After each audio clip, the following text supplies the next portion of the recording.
আমরা মানুষ ভাই, অল্প কিছুতেই খুশি হওয়ার কথা। কারণ আমরা অত অল্প খুশিতে হই না।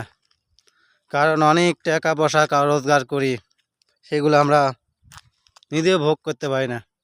কারণ আমাদের পরে বা আমার পরে তিন পুরুষ আইলেওয়ালা আমার কথা চিন্তা করবো না, সে ভুলেই যাবো গা, আমার চিনতই না। তাহলে আমি কার জন্যে এত পরিশ্রম করে কামাই করতেছি, সম্পদ উজাড় করতেছি, সম্পদের পাহাড় করতেছি, বৈধ হোক অবৈধ হোক, যেভাবে কামাই করতেছি। আমার তো তিন পুরুষের পর আমাকে চিনবো না, কেডা ছিল কেডা ছিল না। তাই ভাই, এত সম্পদ অর্জন করে লাভ নাই, বা অত লোভ করে লাভ নাই।